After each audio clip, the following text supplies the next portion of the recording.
دايما بشوف فيديوهات على اليوتيوب شخص يطلع يقول اخطاء عملتها كانت بتبطئ تطوري في الجيم، مش عارف عملت الحاجات دي واخدت فتره اطول علشان اتطور. كل الكلام ده كله احنا سمعناه، وانا شخصيا كنت عامل فيديوهات من النوع ده. لكن انا جاي اقول لك في الفيديو بتاع النهارده، بما ان الحمد لله الحمد لله انا سابق الناس اللي بتتمرن نفس الفتره بتاعتي. انا بتمرن بقالي حوالي سنه سنتين، اغلب الناس اللي بتمرنوا في رينج السنتين، هنقول سنتين، مش واصلين للمستوى اللي انا واصل له بفضل الله. وده بفضل الله باي شيء، ثم جينات، ثم ان انا بشوف الناس بتعمل ايه غلط وما بعملوش. مش لازم اعمل الغلط علشان اتعلم منه، انا ممكن اتعلم من الغلط اللي الناس عملوه علشان اوفر وقت واوصل اسرع. بس اول مره تشوفني، واكيد اول مره تشوفني، اسمي خالد ناصر. القناه دي معموله ان هي هدفها الاساسي ان انت تكون افضل يا اللي بتشوف الفيديو. اذا كنت مريض سكر، لان انا مريض سكر، اذا كنت شاب وحابب تحسن حياتك، اذا كنت شخص رياضي وحابب تحسن شكل جسمك، فالقناه دي ليك. اعمل اشتراك واستنى الفيديوهات الجديده. ويلا ندخل على اول نقطه، واللي هي الحمد لله الحمد لله ان انا عرفتها بدري، عرفتها بعد حوالي اسبوع في الجيم. واخويا الكبير اللي قالها لي ان نعمل بروجريسيف اوفرلود، وان احنا نعمل زياده في الاحمال التدريبيه. يعني كل اسبوع تحاول انك تزود وزن، تزود عده. بس هو الصراحه ما قالهاليش بشكل دقيق، هو بيقول لي حاول انك تزود وزن، وده مش بينفع طول الوقت. مش كل اسبوع تزود وزن، لا، ممكن تحاول تتحدى نفسك بعده زياده. ولو وصلت الرينج 12 عده مثلا بوزن، حاول انك تكسره، تلعب بالوزن اللي بعده. طبعا ده ما بيمشيش كده طول الوقت، لان ده ناس مفكراه ان انت اوزانك هتفضل تطلع كل اسبوع تزود 15 كيلو. طبعا الكلام ده مستحيل ابدا حد يعمله، وبالذات لو طبيعي ومش مهتم بالتغذيه بنسبه 100%، ولا انه يعمل استشفاء ولا ينام كويس. فالموضوع فعلا حتى لو انت بتعمل الحاجات دي الموضوع مش هيمشي كده. والنقطه دي بجد بجد ساعدتني ان انا اتطور. واللي يعرف عن مرض السكر، انا السكر عندي ما كانش مظبوط، بس عشان كنت بطبق النقطه دي فكنت بتطور، رغم ان ده خارج حدود الحاجه الطبيعيه. المعروف ان لو الشخص عنده سكر مستحيل بمعنى الكلمه يبني عضلات. انا بنيت عضلات بسبب الحاجه اللي كنت بعملها دي، وان انا كنت بعمل بروجريسيف اوفرلود بشكل مستمر في الجيم. ومعلومه، البروجريسيف اوفرلود خلاني في اول اسبوع اتطور تطور بمعنى الكلمه. كل الناس اللي في الجيم كانوا مستغربين منه.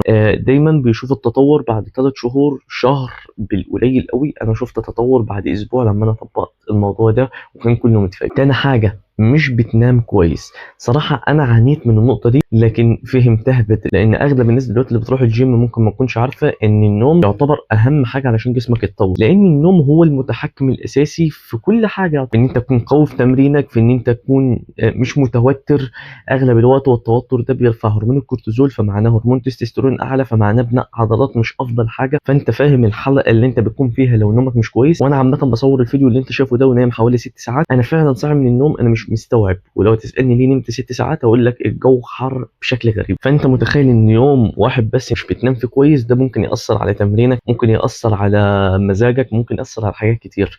فالنوم، نام كل يوم. حتى لو هتنام 6 ساعات وما عندكش وقت، مش لازم 9 ساعات زي ما احنا بنسمع. نام في نفس الميعاد واصحى في نفس الميعاد.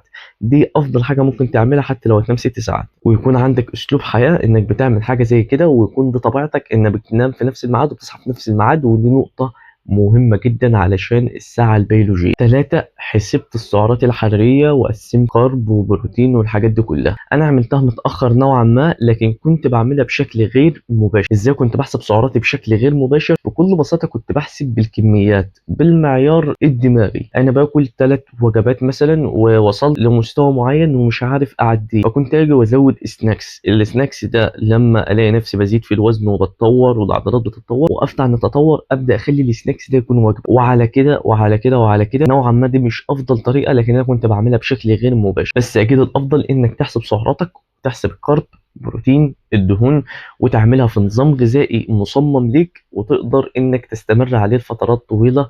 وفعلا فعلا دي نقطه هتفرق معاك بشكل مجنون بمعنى الكلمه. انا بعمل الموضوع ده من زمان زي ما قلت لك، انما لما بدات بقى احسب السعرات على تطبيق واعمل الحاجات دي كلها واوزن الاكل، انا فعلا جسمي راح في حته التالتة بمعنى الكلمه. طبعا انت هتقول لي طب انا ازاي اعمل كده؟ ازاي اعمل نظام غذائي؟ ادخل على تشات جي بي تي اعمل الكلام ده كله؟ طبعا هقول لك دي حريه شخصيه، لكن انت لو حابب ان حد يكون معاك خطوه بخطوه، يعمل لك نظام في الاكل المناسب ليك، ويكون معاك خطوه بخطوه علشان نعدل النظام على حسب استجابه جسمك، فدوس على اول لينك تحت في الديسكربشن. ومش مجرد نظام تدريبي، انت بتاخد نظام غذائي وتدريبي ومتابعه معايا يوميا على الواتساب. لو اخترت الباقه اللي فيها حاجه زي كده، وبنعدل النظام كل 15 يوم علشان نوصل لافضل نتيجه في اسرع وقت ممكن. والنظام مصمم لاسلوب حياتك ومواعيدك، مواعيد صحيانك، مواعيد نومك، ولكل حاجه في حياتك. ولو انت مريض سكر، النظام عليه كورس هديه بيفهمك عن مرض السكر، والكورس ده اساسا سعره لوحده غالي، بس انت لو اخدت برنامج التدريب هتاخده مجاني بالكامل. رابع حاجه، ما لعبتش مجاميع كتير للعضلات دي، انا وقعت فيها الفتره بس الحمد لله مش فتره كبيره، وبدات استوعب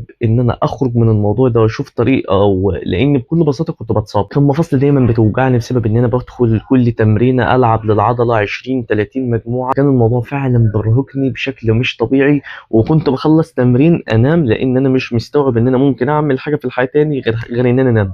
انا تعبان، وفضلت على الموضوع ده، انت بتتكلم في 4 شهور، الحمد لله مش مده كبيره، واتطورت في ال4 شهور دول. مش هقول لك ان انا ما اتطورتش، لكن بدات بقى استوعب ان في مشكله. انا دلوقتي جسمي مش متطور، في نفس الوقت عندي اصابات، في نفس الوقت في حاجات غريبه بتحصل لي، ومزاجي مش افضل حاجه، وطاقتي مسلوبه. فبدات استوعب ان انا محتاج اقلل الفوليوم وعدد المجاميع اللي انا بلعبها. فبكل بساطه اختار لكل عضله عدد مجاميع مناسب ليها نوعا ما. يعني العضله الكبيره اختار لها مثلا من 6 لحد 15 مجموعه كمجموعه اساسيه للفشل العضلي، والعضله الصغيره العب لها من مجموعه لحد 5 او 6 مجاميع.